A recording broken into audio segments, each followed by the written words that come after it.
When I was in 4th grade, I went to the circus for the very first time.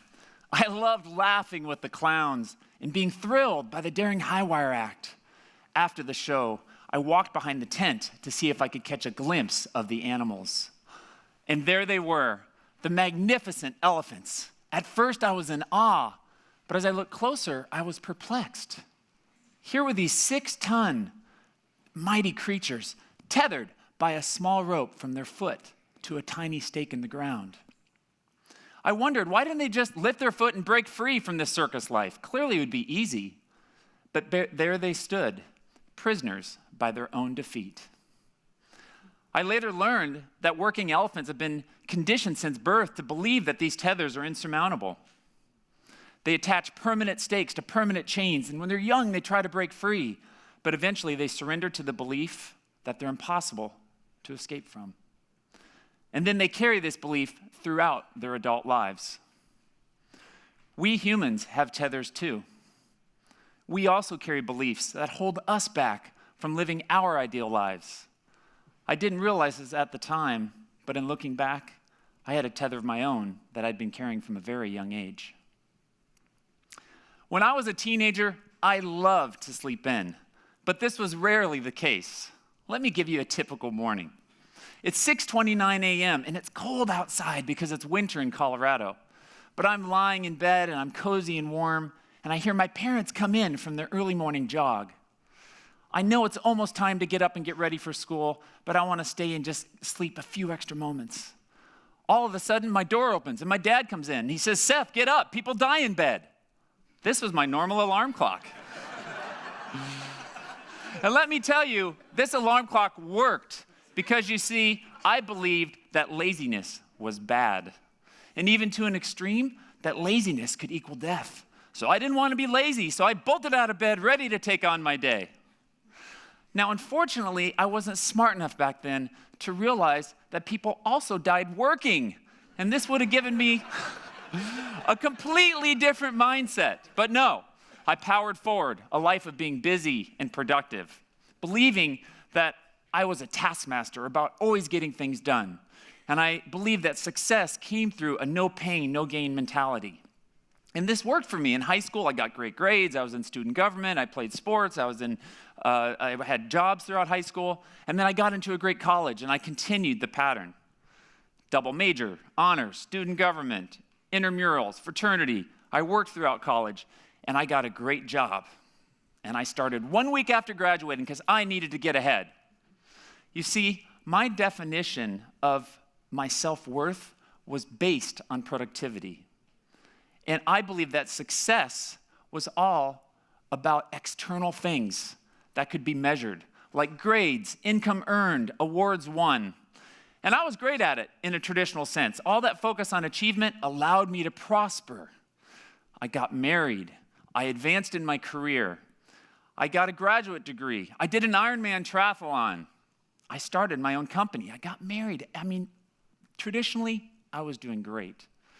But let me tell you that none of those external accomplishments brought me the peace that I was longing for inside. And this led to problems. Eventually, my marriage fell apart, and my finances took a huge hit, and I had multiple health issues arise. All of that external accomplishment didn't bring me anything that I thought I had wanted. All that wealth I'd worked so hard for just slipped away. And then I realized that my whole mindset had been backwards, because this struggle ultimately became my blessing, because my tether began to slowly unravel. I woke up to the mindset that nothing external was really about wealth. It was all about the opposite. Nothing that I could achieve out there would ever bring me what I was longing for in here. And then it hit me that it's all about your perspective of wealth that matters. And when you redefine your perspective of wealth, you redefine your life. I've been a wealth manager for 24 years, and I've had the privilege of working with hundreds of families and seeing how their money perspectives so profoundly impact their lives. There is so much psychology with money, from extremes of fear and greed to extremes of love and generosity. Money amplifies it all. Now, as my personal lens shifted, my professional lens shifted too. And it was soon after this point that I received a call from a corporate attorney named Bob. He told me he needed help with a 5-year path to retirement. So I remember driving to their home that next week, going up the long driveway and seeing all the signs of success. Plush cars, huge estate home. And Bob met me at the door, and immediately he ushered me into their dining room, where on their dining room table they had all sorts of papers. Tax returns, investment statements, mortgage statements. And Bob says, "What do I have to do to be done in 5 years?" "Bob, let's go ahead and sit down and we'll figure it out." So I start pouring through the numbers, and again he says, "Tell me how I can grind through to be done as soon as possible." Bob was clearly stressed out in his career, clearly, traveling all the time as a corporate attorney. And I said, "Bob, what is it you love to do? Because clearly you don't love your job. What does this have to do with me retiring?" "Bob, my job is not just to help you stop doing what you don't love, but it's to help you do more of what you do love. So what do you love to do?" Bob just gave me a blank stare. Thankfully, his wife Sue was in the meeting. She said, "Bob, honey, what you love is history. You're always watching the History Channel. You're constantly reading biographies. You're a history buff. What does this have to do with our retirement plan?" So I planted a seed. I said, "Bob, what if instead of you grinding through another 5 years as a corporate attorney, which you don't love, you instead found a career in history?" "Oh yeah, like that's going to pay off our mortgage." So I slowly then started to introduce some financial planning concepts where this pipe dream, little by little, became a little bit more realistic. Bob and Sue realized that they would be willing to sell their big estate home once their boys were off to college. They realized they didn't need their country club because they hardly went there. And Bob admitted that he would be happy to work much later in life if he did work that he actually loved. See, do you want to know what happened? 2 years later, Bob retired from his law firm and became a high school history teacher. And he loved his work. He came home so much happier that his relationship with his wife and his children greatly improved. And Sue, who had a passion for travel and never got to do it because Bob was always gone, now got to enjoy wonderful family trips during the summers with her family. So if you're grinding through a career you don't love just for the money, you can rebuild and reprioritize to have a life with greater purpose. Sometimes we all need help, a little nudge to focus on what really matters. And wealth is knowing your priorities and living them. And when you assess your priorities, money is rarely at the top of the list. I have seen over the years that happiness comes from non-material sources. Wealth is ultimately about meaning, not how big your retirement account is. And meaning comes from your relationships and the impact you have on others. I experienced this firsthand last summer when my 13-year-old daughter and I went on a service trip to Guatemala where we volunteered at an orphanage. I remember our last day so vividly. We woke up in our host family home and we walked past the countless stray dogs to get to the bus station where we hopped on a crowded chicken bus that motored its way up the windy mountain road with big billows of smoke going behind. We arrived at the blue gates of the orphanage about 45 minutes later. And I remember we walked about 15 steps past the gates, and then the kids saw us, and they came rushing in our direction, like every morning. And the first hand to reach me, as always, was that of Debbie. Debbie was an adorable 4-year-old girl. And I remember that morning she wore a sparkly dress with a matching sparkly hair tie that held back her long black hair into a ponytail. And she had big sparkly eyes, brown eyes, that was almost as sparkly as a dress. And like with every morning, our routine was Debbie would grab my hand and she would lead me around the property to smell the flowers. First, she would smell the flower, and then she would yank me down, and I would give an animated response, and that brought giggles to Debbie, which just absolutely melted my heart. The day went by so quickly.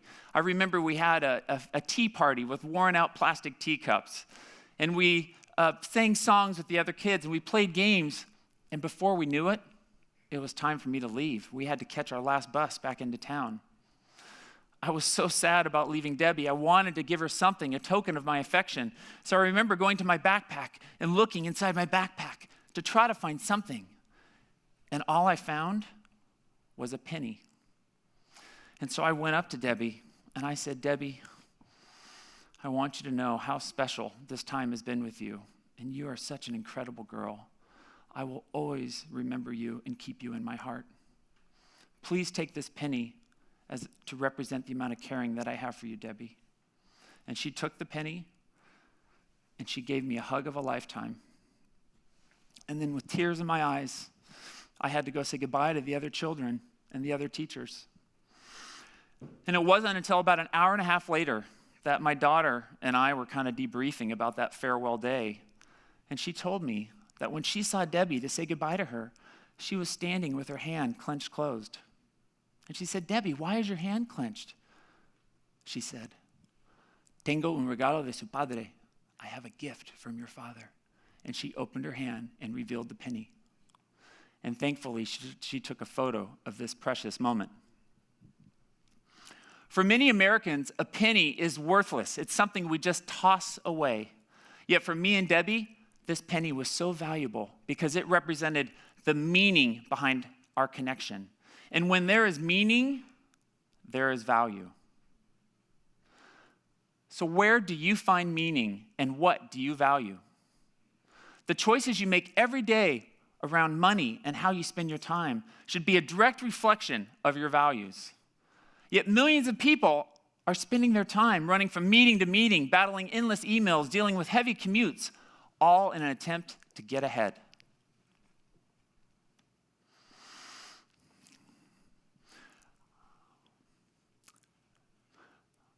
Debbie taught me two really powerful lessons that I've seen over the years with clients.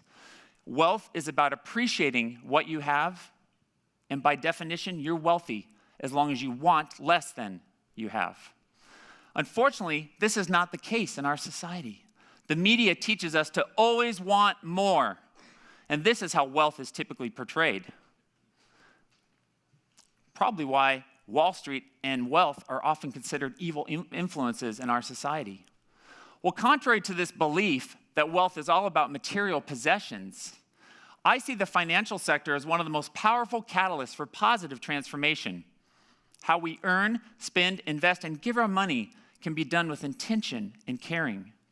Humans across the globe are realizing that their money choices affect many others, and they're learning they can connect their finances to their values. And as a result, our money relationships are evolving. Career used to be about just getting the biggest paycheck. Today it's about purpose alignment, where people will actually work for less money if they believe in the purpose and the culture of the organization. Investments used to be just about bottom line return. But today it's about return plus impact. Well, people are investing with their values, and there's over $21 trillion today invested with a social mandate. Estate plans used to just be about distributions and taxes. Today, family legacy plans and value discussions are being included. Shopping used to be about bottom line lowest price. Today, consumers care how their products are sourced and what the purpose is behind the company that they're buying from. And success, as I said, used to be about material possessions, but today millennials are leading the charge in looking at lifestyle metrics as factors of success. And financial advice used to be just about numbers, cash flow, taxes, investments. But today, we're measuring many dimensions beyond the financial.